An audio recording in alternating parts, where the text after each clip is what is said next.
enquanto as pessoas possivelmente vão entrar, eu teria alguns comentários sobre as atividades que a gente vai fazer na próxima semana.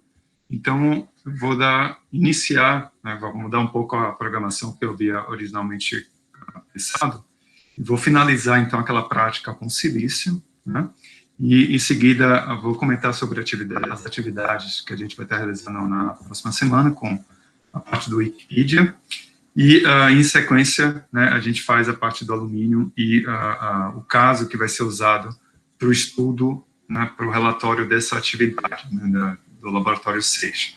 A gente vai estudar o dímero da molécula de metanol, né, e com isso conseguir obter as curvas de energia em função da distância, que a gente vai usar para poder, a partir do aprendizado de máquina, né, ser capaz de obter um potencial interatômico com esses dímeros, né, com essas moléculas. Bom, então, o que nós fizemos na aula passada, né, foi explorar, né, o caso do silício, né, e a gente havia explorado a primeira convergência, em seguida, né, a gente calculou as propriedades, seria das propriedades mecânicas, né, encontrando, então, quem seria o parâmetro de rede ou o volume que minimiza a energia do caso do silício.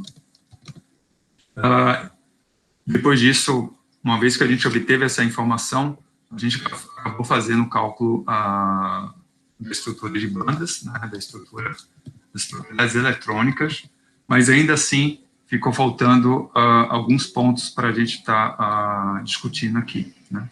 Então, o que eu, só relembrando o que foi feito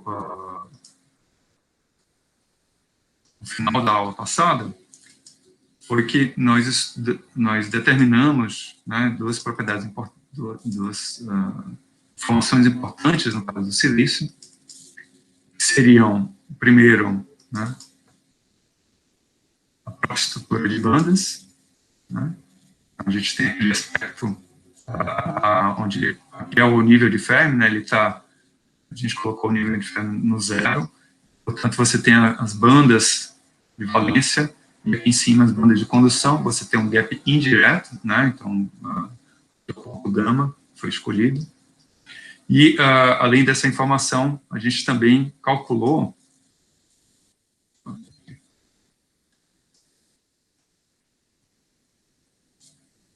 o que seria, né, a densidade de carga para um determinado plano, né? E aí a gente consegue ver onde estaria, que são os átomos de silício, na rede, né, do diamante, e a maior probabilidade de você encontrar os elétrons, né, a densidade de carga, ela acontece entre esses átomos, né, então, formando, então, uma ligação de natureza covalente. A gente vai fazer algo similar no caso do alumínio, e a gente vai poder comparar, então, com a vista da estrutura eletrônica, né, como seriam as diferenças entre esses materiais. E aí, eu acho que um ponto importante, que seria interessante, deixa eu mostrar para vocês algo que não está eu vou falar depois na prática, e a gente visualizar isso em 3D, né? A estrutura como um todo.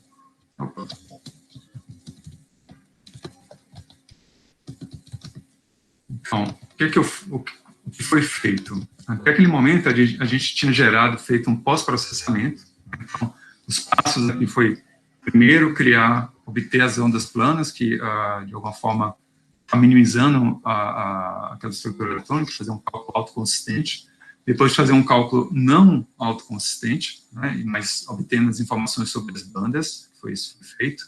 Em seguida, uma vez que a gente tem tanta densidade de carga quanto as ondas planas, né, a gente consegue, as funções de onda, né, a gente consegue obter quem seria a densidade de carga no sistema. E aí eu preparei uma coisa que não está na prática, né, mas eu acho que seria interessante mostrar para vocês, e foi um outro arquivo onde eu vou usar a mesma informação que foi feita antes, né, em termos da densidade do cálculo autoconsistente, e ao invés de pedir naquele formato que eu vou escolher no plano, que foi o que a gente havia feito anteriormente, né, esse .in, né? Então, o que ele faz aqui? Ele vai ler as informações que estão em termos das ondas planas, nesses arquivos, com esse nome, e ele vai gerar, então, um arquivo em termos de densidade de carga, né, que você pode escolher da maneira como você quiser. Ele vai escrever essas informações nesse arquivo de saída, .dat, escolhendo esses planos que foram determinados aqui, o 110 e o 001, né, dentro de um grid que é de 40 por 40. Bom, o que a gente vai fazer agora, o que eu vou fazer de diferente, né, daquilo? Eu vou, essencialmente, pedir para escrever as mesmas informações, só que agora eu vou pedir para escrever no formato, né, que eu vou conseguir ler com o XGriding, por exemplo, né, e aí, de fato, olhar a densidade de carga e fazer os vários cortes, né? Então, isso é feito usando o pp.x. Ele vai receber esse visual.in. Eu vou jogar no outro...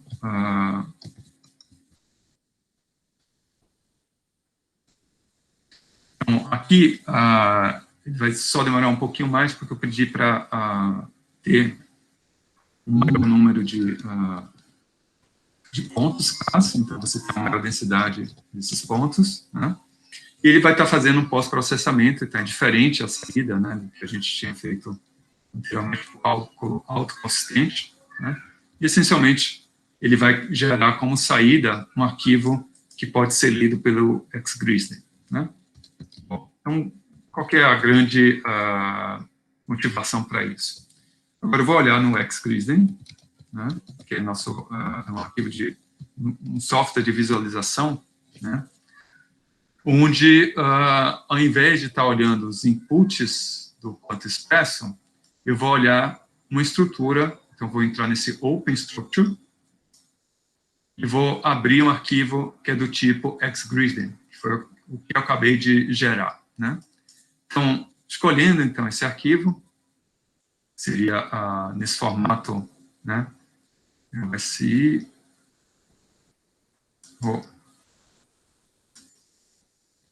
você tem a estrutura, né? Essa estrutura, a estrutura do diamante do silício, né? A gente tem os dois átomos que formam o nosso sistema. Então, esse átomo, ele, na verdade, está sendo replicado em cada um dos pontos da minha estrutura FCC, né? Isso do ponto de vista da parte atômica, né?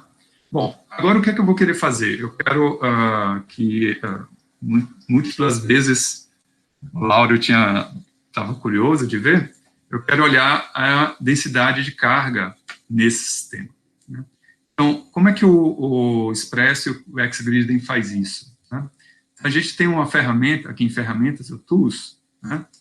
Ele tem essas várias opções, a gente já tinha explorado essa, né, que é o caminho para os pontos, os caminhos para os pontos CAS, que você pode gerar automaticamente aqui, né, mas eu vou olhar esse Data Grid. Então, se você clicar no Data Grid, ele vai abrir essa janelinha, que essencialmente ele identifica que você tem um arquivo, né, que é, na verdade, um grid, né.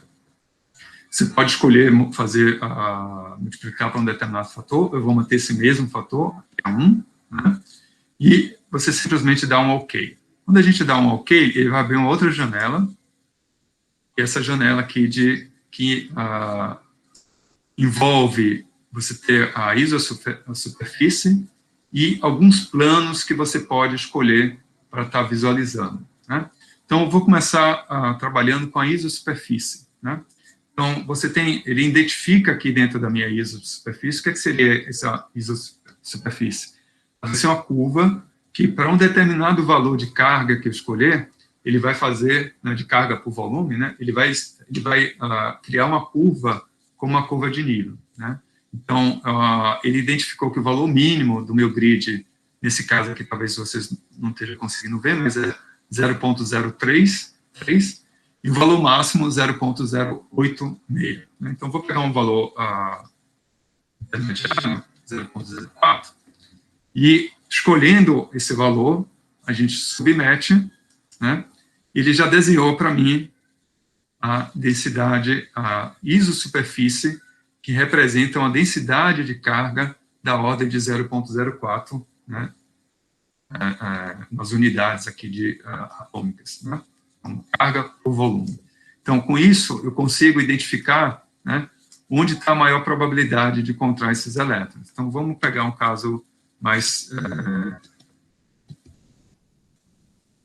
um pouco maior, né? Então, C06, o que é que ele está dizendo? Que, olha que bonito isso aqui, né? A gente consegue já visualizar o aspecto tetraédrico, né, do silício. Você tem um átomo, né, e as ligações são direcionais. Porque o que a gente está visualizando aqui é a probabilidade de encontrarmos os elétrons, né, dentro dessa curva de 0,06, né, carga por volume. Então, você consegue verificar que, de fato, os elétrons estão localizados entre os átomos, como a gente já havia discutido anteriormente, mas aqui você consegue visualizar, né, onde estaria essa maior probabilidade. Eu poderia até aumentar um pouco mais, 0,07, você pode explorar isso, né, e o máximo 0,08, você vê que, de fato, né, a maior probabilidade está entre esses átomos de silício. Então, com isso, a gente consegue visualizar, né, a nossa densidade de carga. Bom, posso fazer algo a mais, né? Aqui. Eu estou olhando a isosuperfície, e agora eu vou querer olhar como é que essa carga em em alguns planos dessa estrutura, né? Então, selecionando aqui o plano, né, eu vou pedir para... você pode clicar essas várias informações, né, ele vai só gerar as escalas aqui para a gente, né? E quando eu peço para submeter, né, ele criou essa escala. Bom, onde é que ele está? Ele está aqui, ó. Ele está pegando, nesse plano desse recorte, quem que é a densidade de carga. Então, com isso, eu posso ir agora varrendo a minha estrutura, né, e vendo como está variando, né, essa densidade de carga ao longo do meu processo. Então, com isso, olha que bonito, que interessante, né? Então, a gente consegue identificar a estrutura, um plano, né, da qual você tem aquela estrutura tetraédrica, né, bem como regiões onde você não tem carga, né, essencialmente, e aí a gente observa esse caráter, né, dessas ligações direcionais que o silício teria, né. Eu posso olhar para outros planos, né, eu vou olhar para esse segundo plano, vou pedir para aplicar. Opa. E a gente pode visualizar, né, do ponto de vista da estrutura da densidade de carga, né, onde estaria a maior probabilidade da gente encontrar os elétrons, no caso do silício na estrutura de diamante. E eu posso fazer a mesma coisa, né? Então, eu posso aqui, por exemplo, né, olhar exatamente onde estaria no máximo, né? Vamos tentar ver se no meio dessa ligação, e a gente vê onde estaria a maior probabilidade de estar encontrando essas cargas. Então, isso aqui é bastante útil para você poder visualizar de uma forma mais orgânica, fica muito mais claro, né, porque a gente está gerando o PDF, o PS, e poder tentar discutir sobre estrutura eletrônica. Então, extremamente, além de visualmente, né, ser bem mais interessante, né, mais bonito, você consegue inferir quanto à natureza dessas ligações químicas que estão acontecendo nessa estrutura, né? E a gente pode fazer uma outra coisa, que eu não vou estar fazendo aqui, mas eu posso já adiantar para vocês a possibilidade, E imagine que esse átomo de silício fosse um outro átomo, né? A gente colocasse, por exemplo, um boro ou alumínio.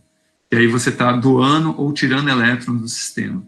Então, eu posso fazer uma visualização que seria da diferença de carga entre o sistema com e sem o silício ou o alumínio ou boro, né?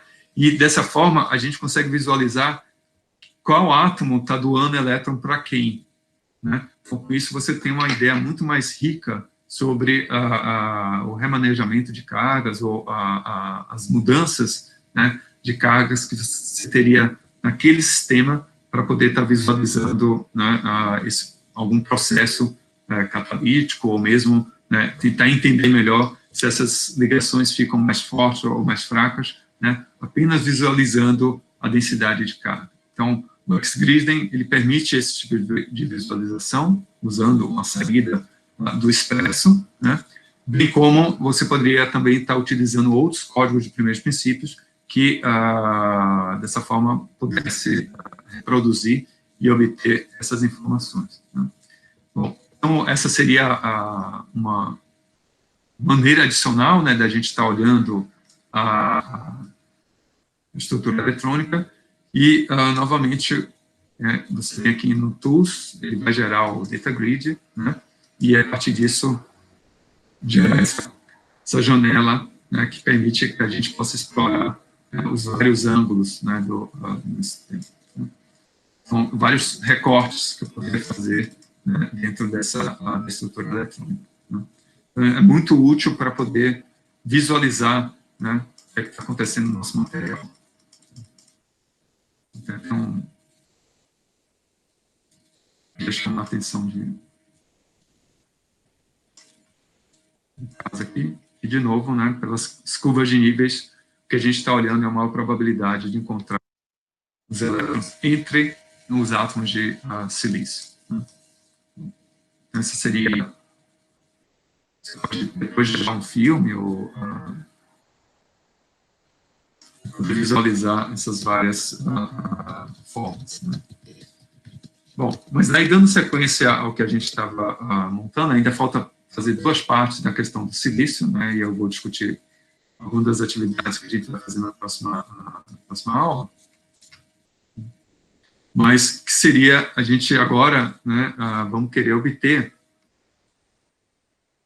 já fizemos a parte da densidade de carga, e o que a gente vai agora tentar olhar é a densidade de estados, né?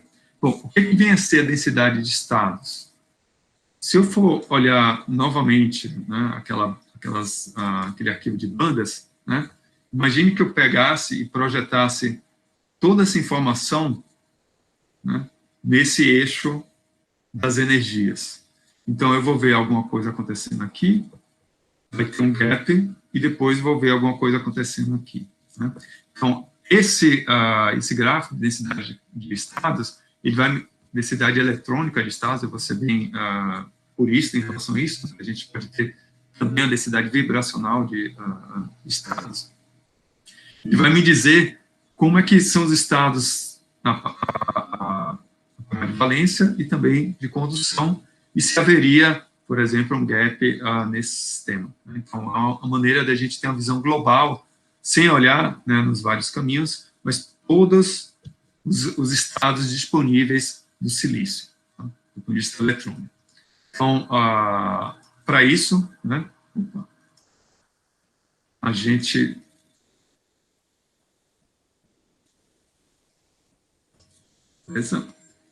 vamos fazer continuar em termos do nosso processamento, né? E para isso eu vou criar, né, esse arquivo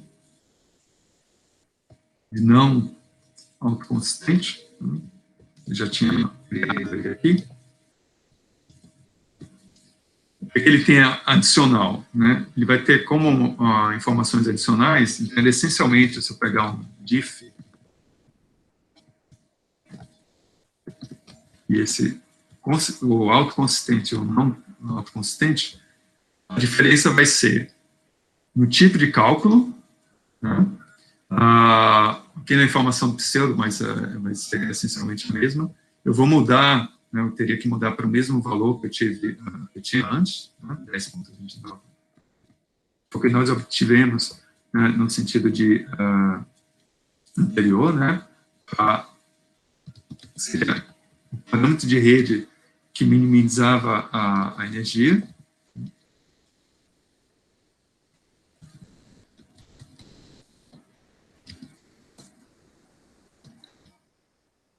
E executar, né, esse, novamente, o PW, no conto expresso. Eu vou só colocar... ele vai estar realizando essa conta, né, do ponto de vista... Ele vai demorar um pouco mais para pedir bem mais números de pontos casa aqui, que a gente vai querer fazer, do ponto de vista da estrutura eletrônica, bastante fino, né, esse resultado. Bom, ele não demorou menos que 1 minuto. A gente vai ver a saída dele, né? Então, estamos fazendo conto expresso, né? Tem informação, aquelas mesmas informações que a gente havia discutido anteriormente, ontem, conta estrutura, né? As posições atômicas, temos 2 átomos na rede, e note que agora eu tenho bem mais números de pontos CAS, porque eu quero fazer um estudo bem mais refinado do ponto de vista da estrutura eletrônica. Bom, e ao final do processo, ele converge, né, em termos das interações, e ele cria todas as informações necessárias para o nosso sistema. Então, note que uma informação que eu vou precisar é a energia de Fermi, né, 6,7405, né, eu vou guardar essa informação. E, em seguida, né, vamos dar uma olhada na como gerar a densidade de cargas, né, que seria o nosso DOS. Então, no caso do DOS, da densidade de estados, esse DOS significa Density of States, né, do ponto de vista eletrônico, a gente vai ter que usar o mesmo prefixo que foi usado para esse cálculo não autoconsistente. Né. Então, vamos dar uma olhada nesse DOS.dat. 2.1, né? Ele mantém o mesmo número, o mesmo nome, o mesmo prefixo, ele vai me gerar esse arquivo DOS.dat, e aqui seriam os limites dos nossos níveis de energia, né? Onde a gente está querendo olhar, né? Note que ele não vai estar fazendo uma subtração quanto ao número, à energia de Fermi, né? Então, por isso que eu posso, se eu fosse olhar novamente as minhas bandas, né?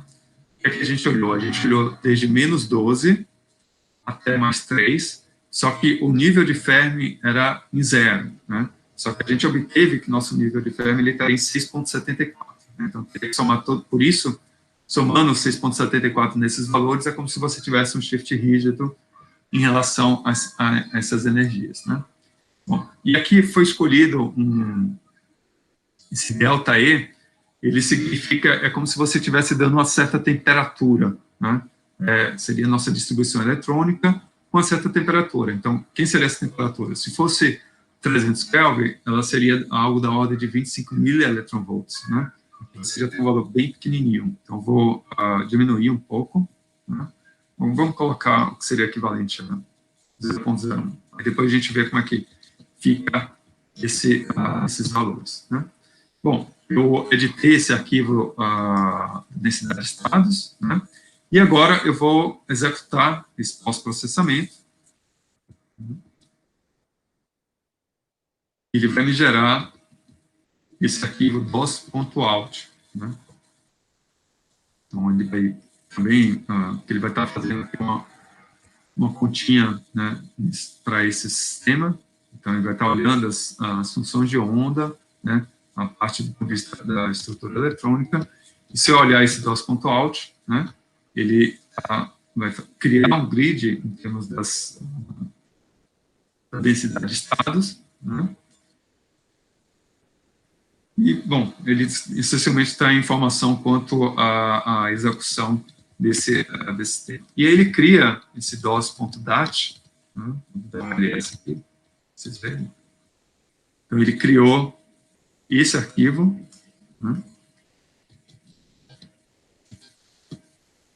E o que é esse arquivo, né? Ele vai me dar a energia em função da densidade de estados e a integral dessa densidade de estados. Lembrando que o meu nível de Fermi está em 6,74.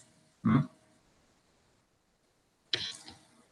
Nós achamos o nível de Fermi, né, na saída do arquivo de não autoconsistente. Né? Ele traz, se você der um grep Fermi, nesse arquivo, ele diz que a energia de Fermi é dada por esse valor. Como é que o programa sabe que a energia de Fermi é essa? Porque esse aí é o último estado ocupado. Né? Então, a própria definição do...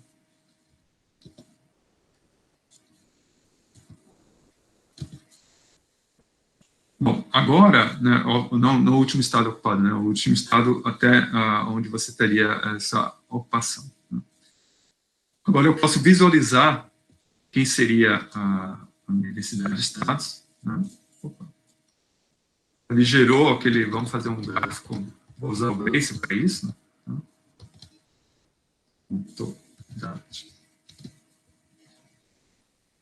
E o que a gente vê, visualiza aqui no...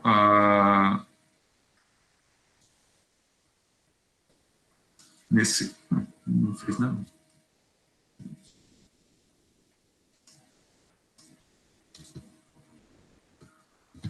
Vou fazer alguma bobagem. No DOS.dat. Shazam Grace.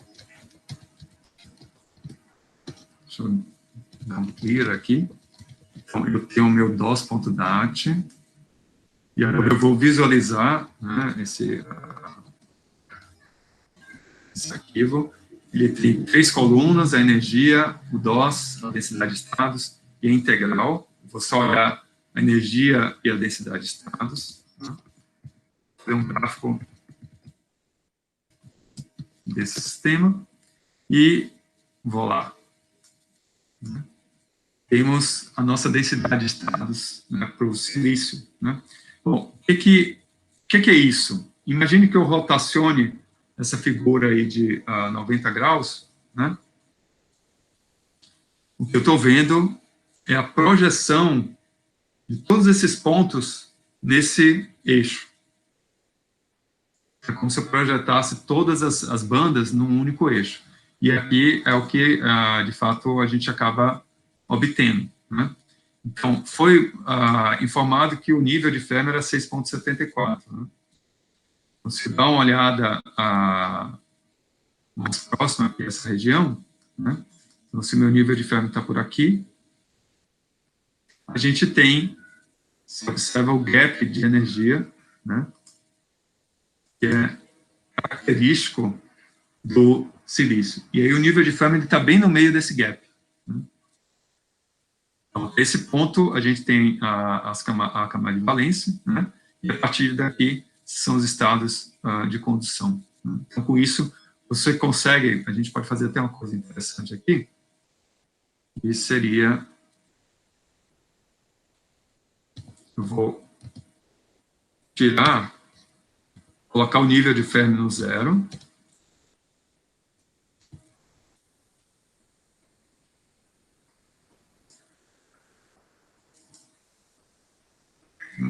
vou desabilitar essa outra figura.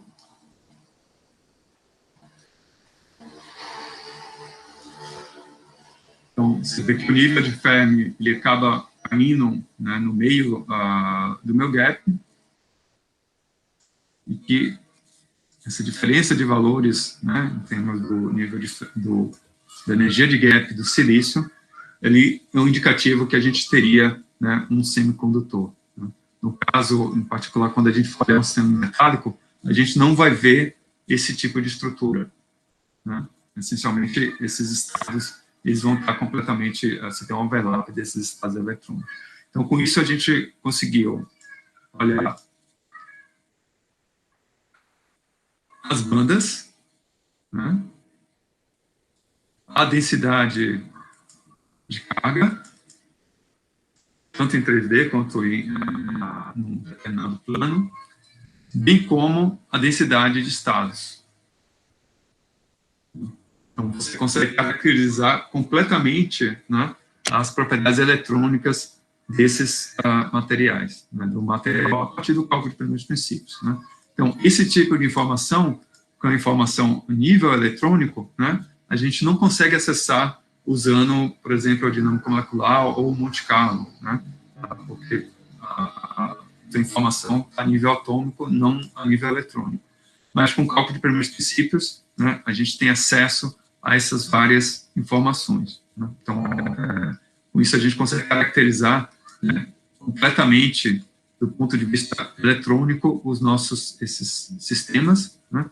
E aí a sugestão é de vocês explorarem, né, para outros casos que a gente coloca aqui como sugestão, por exemplo, o alumínio. Né? Vamos tentar fazer o caso do alumínio, né? Mas antes de chegar no caso do alumínio, eu vou interromper a gravação e, se vocês tiverem alguma pergunta até esse ponto, né, depois eu vou comentar sobre as atividades que a gente está fazendo na próxima